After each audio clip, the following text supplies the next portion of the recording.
Hey, what's up, everybody? This is Penn. Welcome back to the channel. As promised, back to business, and we're going to be showcasing the content. Here is another side-by-side a comparison. On the left, this is the LG C2 42-inch television. This is using the Dolby Vision Cinema preset. Um, with some changes, you can look at my video series on the LG C2 to figure out what changes were made. Essentially, it's a warm 50. Um, all the processing is turned off. Motion flow is turned all the way off, and real cinema is on. Color is at 50 default, and it is a locked native color gambit, and it is the standard Dolby Vision settings. That is across the cinema preset and the cinema home preset. Okay. So I have both of these presets soft calibrated into both of my televisions, the 65-inch C2 and the 42, just so we can get some uniformity going on and some consistency. So one isn't outshining the other. Now, one of the things that you're going to realize when you're watching Cinema Home in person, it may not appear that way in video, but Cinema Home, the way it is calibrated by LG out of the box, it is going to be giving you a brighter display, a brighter picture, a brighter overall image.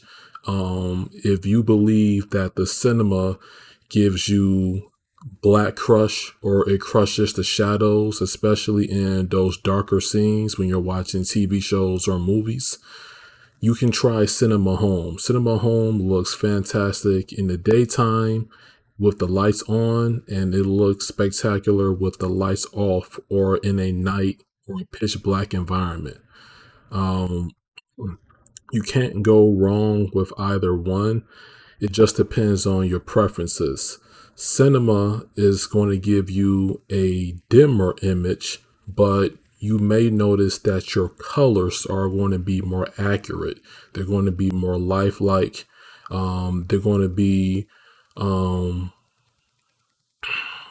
of what you would see in real life if you actually saw a fire or a storm or things like that. And of course, when we're dealing with HDR and Dolby Vision, there is some artistic, workflow that's going to be over the film director's intent, things like that. So it's not always going to be one-to-one or true to real life. It is going to have some artistic flavor to it, but it is giving you a sense of the depth, the lighting, the shadows, the infinite contrast on Dolby Vision on the OLED panel, the brightness. You can see in the demo where it's showing the Dolby Vision slash Atmos on and off. You can see the comparisons live, and there's definitely a difference. When you see this in person, you're going to know instantly the difference between Dolby Vision being off and Dolby Vision being on. It literally takes the environment and the picture, and it transforms it into something that brings you in to the image. It's very immersive, and it is something that I do enjoy while being at home, chilling in the office. And it's just something that is pretty cool to see in person. Now, don't mind the over blooming effects, or if you see any blooming, that's just my phone. So in a dark environment, some things is not going to be one-to-one as if I'm watching this in person. In person, like I said in the past, this is breathtaking. So for those of you that have been watching my LG C2 OLED video series on YouTube, you're going to be in for a treat, because we're going to be doing a deeper dive on this television even after the review. And I'm going to be showcasing content such as video games. I did a live stream of the new Final Fantasy. I did that for 3.5 hours. Depending on when you see this video, that was earlier today or that was yesterday for you. Just depends on when you got the notification. For me, it's just all about the fun factor, and it's all about sharing my experiences, with the viewers, and just overall, just watching the content and just having fun with it and things like that. These are the two best modes when we're going to be talking about the LG C2 OLED when it comes for Dolby Vision. You're going to have things like the game optimizer. You're going to have vivid.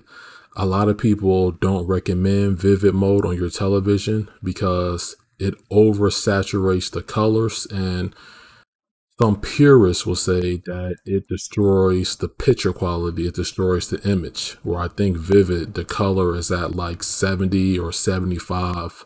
To be honest, I forgot the value because I don't use vivid on my television sets. I've always stuck with like either the standard, the ISF dark, but when we're talking about Dolby Vision, I am using the cinema presets with my taste applied over it.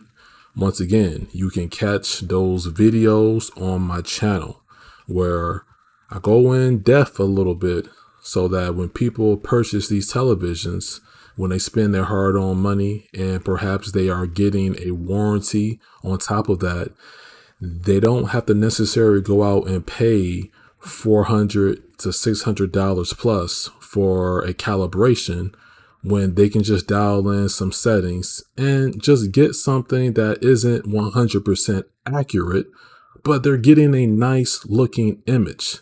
And to me, that has more value, definitely for the average consumer or person, because they're not going to go out and pay top dollar for a high-end calibration.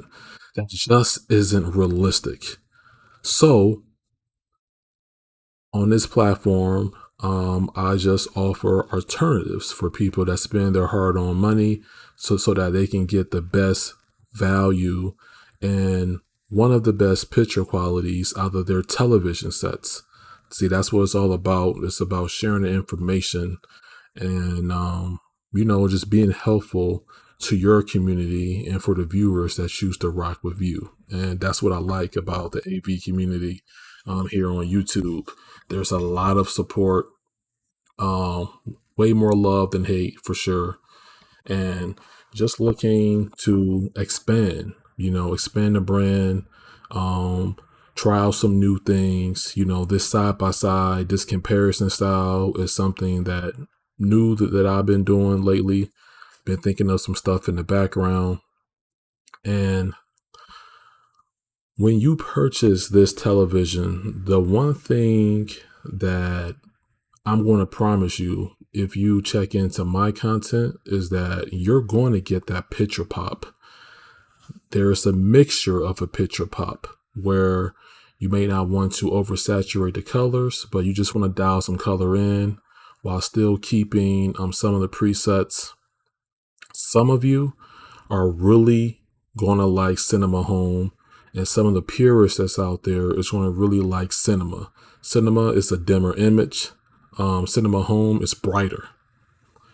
It's brighter. It's colorful.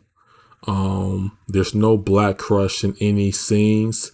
As some will say, you're just getting this perfect black, but you're getting this brightness that you just don't see from Cinema. Now, with Cinema, you're going to be getting a dimmer image, but you're going to be getting a much more accurate representation of the color volume. You're going to be getting more accurate colors. Is accurate better for you? I can't answer that for you. I'm only doing a side by side. This is just my commentary on top. Only you have to decide when you actually see this television at like a store or actually in person in your space. Only you can truly decide what is best for you. My favorite out of the two is Cinema Home, simply because when I'm watching night scenes in movies and TV shows, it doesn't appear to have black crush. It just appears to be perfect in my personal opinion. That's just my opinion. You can have your own. and I will respect your opinion. Now, let me know what you think about the content. This is Penn signing out. Thank you for watching. Peace out.